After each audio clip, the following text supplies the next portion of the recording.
This is Baruch Fleischman, and I'm fortunate to be here at the Tikkun Elevator Call, saying and learning the shiurim from this great astrologer, Yaakov Kronenberg. Not only is he an astrologer, but he's also a Kabbalist, so he's teaching us along the way. He's teaching us basic, very basic Kabbalah that we need to understand to be able to understand how the world turns and how our lives are actually turning as well. There's a difference between a spin and a turn. A spin is a little bit like out of control. It's going too fast. But on the other hand, things do move fast sometimes, very, very quickly. And on the other hand, maybe they move very slowly. It depends on where you're at and where you are in the astrological cycle. So here we're talking about the permutations of God's name. Let's go back and continue on with the fifth permutation. And he says, let's continue with the fifth permutation, which is called Leo. It's also called the fifth house. So that's number 5. This material is coming from the writings of the Ramak. Who is the Ramak? Ramak is a famous rabbi. He was actually a teacher at one time of the Uriah Kodesh. Rabbi Moshe Cordovero came from Cordoba in Spain, who was an early Kabbalist and the master Kabbalist of his time. That was before the arrival of the Rishon. Remember that the Vilna Gaon said that where philosophy ends, the Ramak begins. And where the Ramak ends, the Arizal begins. So this is the words of the Gaon of Vilna. So the Ramak was a very important rabbi, and he synthesized all of the Kabbalah that came before him into his masterwork, which is called the book, the Pardes Rimonim. This is the pomegranate orchard of pomegranates. That is the book we are learning from tonight. So let's see, what does he have to say? So the fifth permutation of God's name, these are all the letters. If you look at it, you could say there's a Yud, here is a Vav, here is another K, and another K, but these are the order of the letters.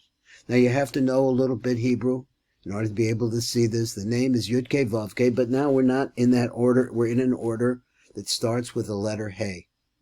He says this is the month in Hebrew which is called Av. It's also called July. Usually it's the end of June to the end of July.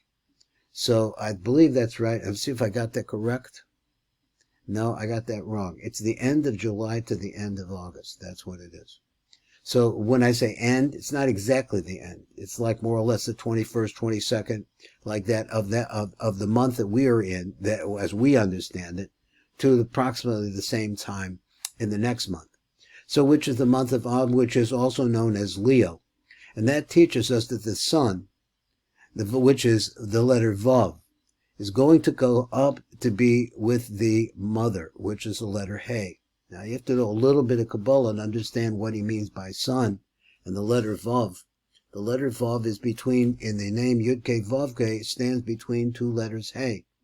So the mother, which is the first letter Hey, generates two children, which are the Vav and the final Hey.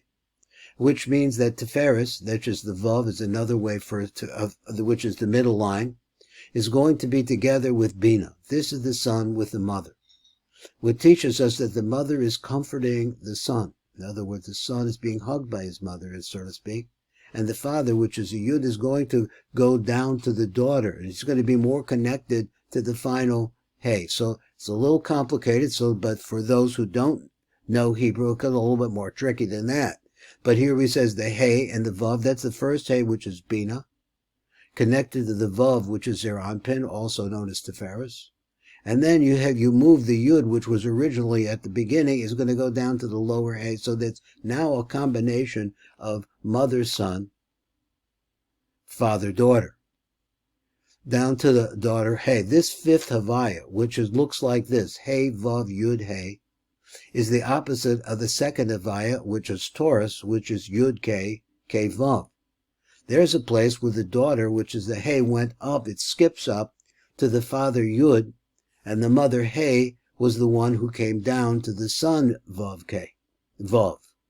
So we see again He's saying if you thought it like this, that the letters themselves are a filter, are a template through which light shines, and the order of the letters themselves has a tremendous effect on what's happening down in our world. So, but here in Leo is the exact opposite of the sun.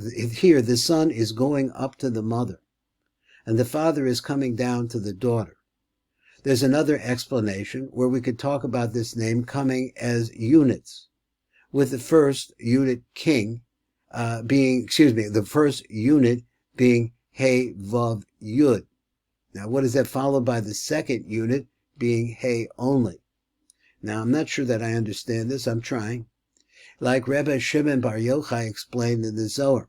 What they explain? The He, which is Bina, is joined by the Vav, which is Tiferes, and is also joined by the head of the righteous person, who is the tzaddik, which draws the blessings, which is the making up of this combination, which is Havi, He Ve Vav Yud. It's that unit, he says. So leaving the last He alone, we see that the He is more about strict judgment when compared to the Yud, which is more about mercy. And the permutation, which starts with a He, is the season of summer, and Av Leo can be very, very hot. Now, that was the fifth permutation. Now, all of what we understood, he said in the back part, I really should probably read it again because I didn't understand it so well. He says you could make a combination here, also the same combination. You could just start right here where it says, let me see if we can get a little bit better. There we go. So he says there is another explanation. This is a different explanation. Here he had said previously that what you're doing is you're taking the son and you're moving it to the mother. And then you're taking the father and moving it down to the daughter. So there's another way to look at this. Now this means that this is how the sun is shining, and hopefully we're going to be able to get a better understanding of the implications of those ideas. There's another explanation where we can talk about this name coming as units.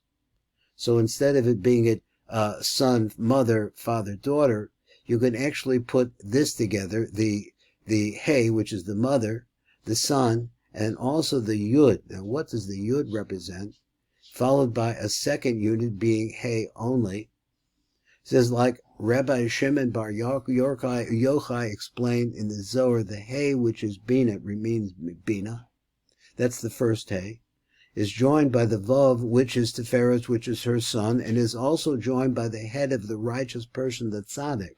It's a different idea. Which draws the blessing, which is the Yud, making up this combination of letters. Now, if you take 3 of the 4 letters and you put them together as like this, it leaves the last letter He all by itself. We see that the He is more about strict judgment, so that the first 3, let's say, so to speak, are flowing into the last part. So he said, when compared to the Yud, which is more about mercy,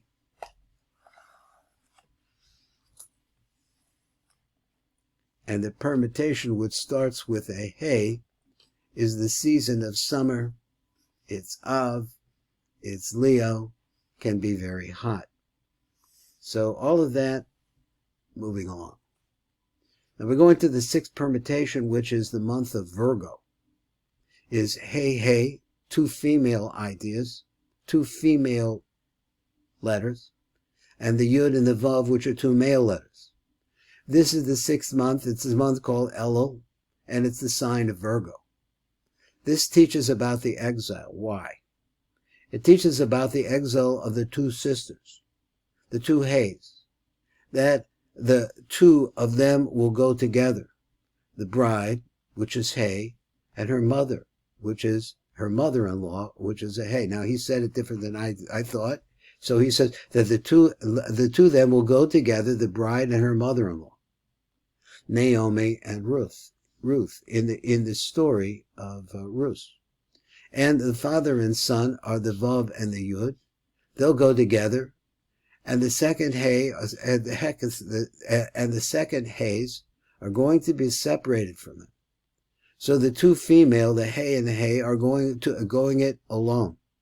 And the masculine, as are, which are the Yud and the Vav, are together. But once again, they're separated from the two He's. They don't flow together like Yud K, which is male, female, male, female. That's the way the progression of the first chart is. But on the other hand, the Yud and the Vav, which are the two male signs, are in the proper order, which is what always goes Yud first and then Vav second. When compared to the original Yud K, Vav K, at least they're moving in the right direction. First, the Yud and the Vav, but the two He's are above to teach us that there is not much energy coming down in this month. Now, this is the month of the end of the harvest season in the northern climates. In Israel, it's coming to the end of the gathering season. That is, when things are drying out, all the crops are drying, and we're about to bring them in. So this is that time of the year which the land is a bit parched. It does not have the strength that it had before. So we see that the land itself is below the two male forces, but it begins. They're the beginning. So they are the parts that are below their corresponding male force. But on the other hand, they begin everything, and so they're weak. The seventh permutation, well, we'll save that for another shir. This is Baruch Fleischman. This is the Tikkun Elevator Kollel.